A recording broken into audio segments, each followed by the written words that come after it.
네, 문재인 대통령이 오늘 오전 신년 기자회견을 열고 올해 국정 운영 기조와 방향을 밝혔습니다. 네, 청와대에 나가는 취재기자 연결해서 자세한 내용 알아보죠. 홍정환 기자. 네, 올해 문재인 대통령의 신년사는 역시 경제의 방점이 찍혔습니다. 문재인 대통령은 미래에 대한 두려움이 커지고 정부의 경제 정책에 대한 신뢰도가 낮아졌다면서 정부는 이런 경제 상황을 매우 엄중하게 보고 있다고 말했습니다. 이미 오래전에 낙수 효과는 끝났다고 언급한 문 대통령은 부족한 부분을 충분히 보완해 반드시 혁신적 포용국가를 이뤄내겠다고 강조했습니다. 이어 올해는 국민의 삶 속에 정부의 경제정책이 옳은 방향이란 것을 확실히 체감되도록 하는 것이 목표라며 혁신으로 기존 산업을 부흥시키고 새로운 성장 동력이 될 신산업을 육성할 것이라고 밝혔습니다. 문 대통령은 또 우리 국민은 국민소득 3만 달러 시대에 걸맞는 행복을 누릴 권리가 있다면서 사회안전망과 고용안전망을 더욱 촘촘하게 짜 개천에서 용이 나오는 사회를 만들겠다고 말했습니다. 이 밖에 유치원 비리와 채용 비리 등 반칙과 부정을 근절하는 개혁을 속도감 있게 추진하겠다며 권력기관 개혁 입법을 위해 협치 의지도 강조했습니다.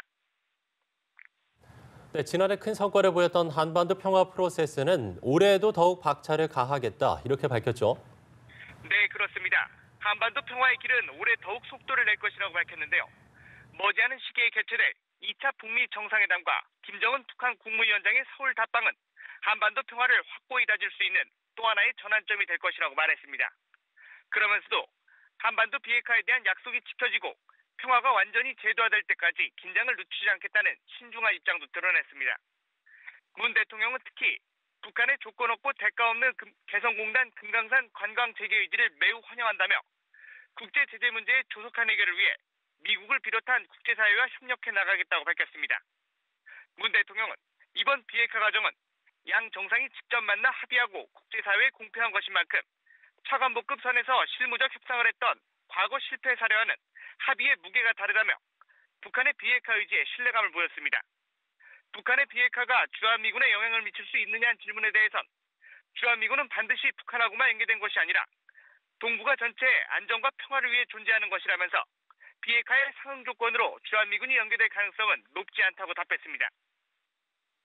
네, 그런가 하면 신년사 이후에 이어진 기자회견에서도 주요 현안에 대한 질문들이 쏟아졌는데 주요 내용 짚어주시죠. 네, 기자회견의 첫 질문은 취임 후 지난 20개월 동안 가장 큰 성과와 아쉬웠던 점은 무엇이었는가에 대한 것이었습니다. 문 대통령은 고용 지표가 국민의 기대에 미치지 못한 점이 가장 아쉬웠다고 말했습니다. 하지만 경제 기조가 잘못됐다고 생각하지는 않는다면서 정부의 정책 기조는 그대로 유지하면서도 보완할 점은 충분히 보완하겠다고 강조했습니다. 또 공정하고 정의로운 나라 만들기, 남북관계 분야에서는 큰 성과가 있었다고 덧붙였습니다.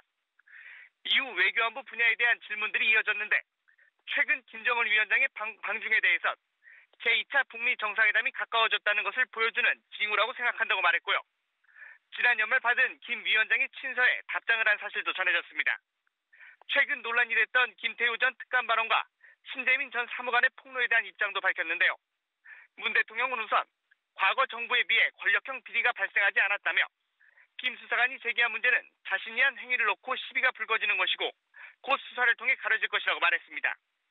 신 전 사무관에 대해선 젊은 공직자가 소신과 자부심을 가지는 것은 대단히 좋은 것이라면서도 정책 결정은 신 전 사무관이 생각하는 것보다 훨씬 복잡한 과정을 통해 결정된다고 말했습니다.